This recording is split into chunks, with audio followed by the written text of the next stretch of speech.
When Modern Masters continues, windows that provide more than a view. One of the feelings that I like to evoke in all of my windows is a feeling of peacefulness and serenity. Creating visions in stained glass when Modern Masters returns.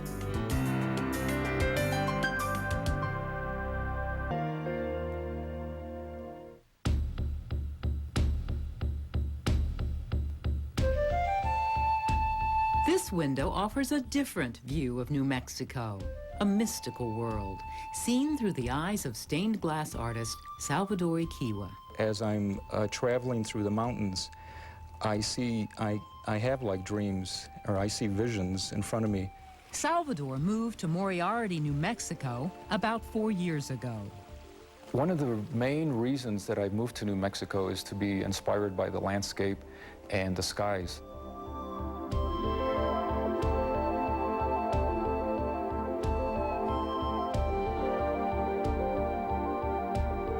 He stumbled into the world of stained glass at 14 when he wanted to make money to buy an amplifier for his guitar. I went into this workshop and asked for a job, and much to my surprise, they were making Tiffany-style lampshades.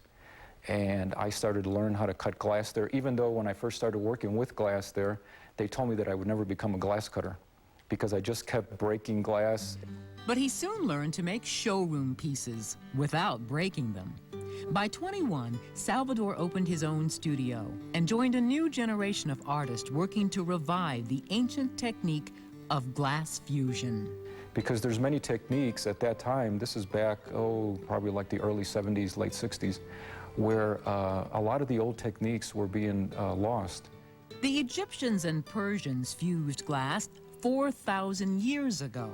But Salvador's work heralds a new age in glass design.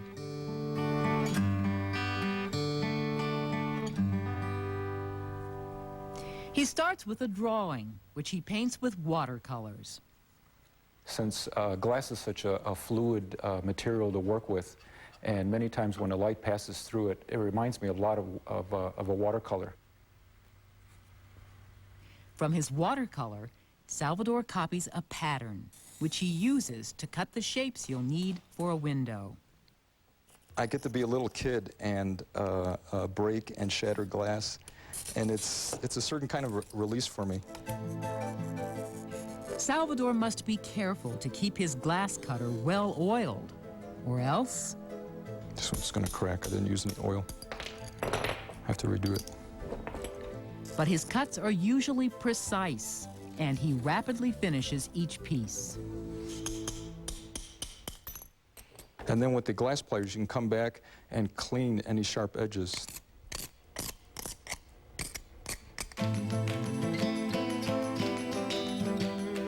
Now he's ready to add colors and textures for the fusing process. For the larger circles, he's chosen glass powder. To recreate the effect of his watercolor painting, Salvador uses a paintbrush to spread and blend the different colored powders. It's the same thing when you're doing a watercolor and you mix the water with the watercolor paint, and then you apply it to the paper surface, and you can kind of see the water moving around, and you can manipulate it with the brush. But this design is more vulnerable than a watercolor.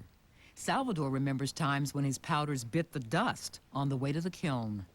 Maybe my mind wasn't focused and I would be thinking about something else, or I would trip on an electrical extension cord, and then the glass powder would literally just fall off the glass. The powdered glass and the clear circle will melt together as the heat in the kiln slowly rises. Sometimes you don't know until the next morning when you open up the lid of your kiln and you actually see the finished piece. It could have cracked in the kiln. It could have moved in different areas where you didn't really want it to, so there's many things that could happen. 15 hours later, the suspense is broken, but not the glass. The pattern in it is nice, but there's also a feeling of spontaneity in it, which I also wanted to achieve, just like the original watercolor sketch that I did. Long after the stained glass cools, the sense of melting color remains. It's as if the light that touches it continues to fuse Salvador's vision of land and sky.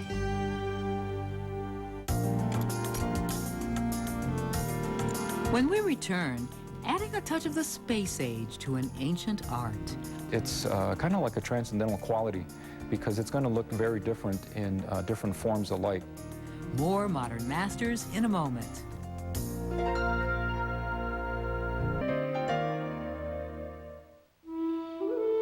The real colors and shapes of nature are reflected in the surreal world of Salvador Equihua's windows. But there's also an element of otherworldliness in his tiny hints of color-shifting glass. They're broken bits of dichroic glass. Dichroic glass gets its ever-changing colors from a thin metallic coating, a technique borrowed from the space age. An artist once walked into a scientific lab and saw this special coating that was being done on these tiles for the space shuttle and asked if the same coating could also be applied to glass.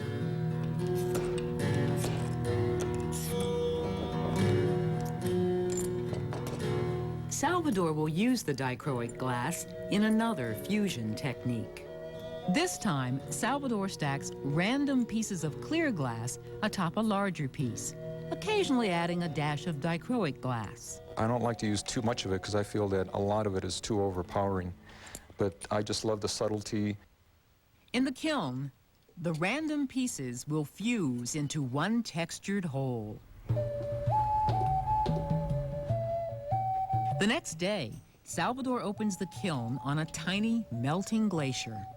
The bits of yellow color change to purple in the studio light. I'm looking at it, checking it to make sure that there's a lot of thickness so that later on when I go and carve, I won't create any small holes in the glass. Salvador takes the fused glass into a small room where he sandblasts a pattern into the layered glass. The design will refract its own play of light and color, just one sparkling facet in the window's multifaceted landscape. But Salvador makes each part stand out within an individual frame of lead.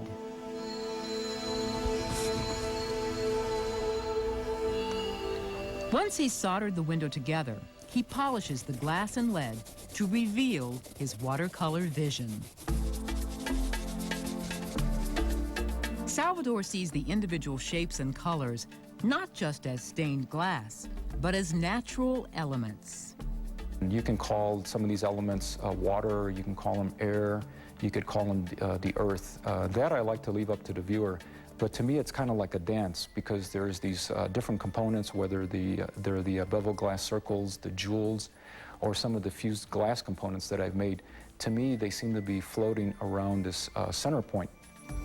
Even after Salvador Equihua finishes a window, the colors continue to shift with the changing light, endlessly re-choreographing the dance of the elements.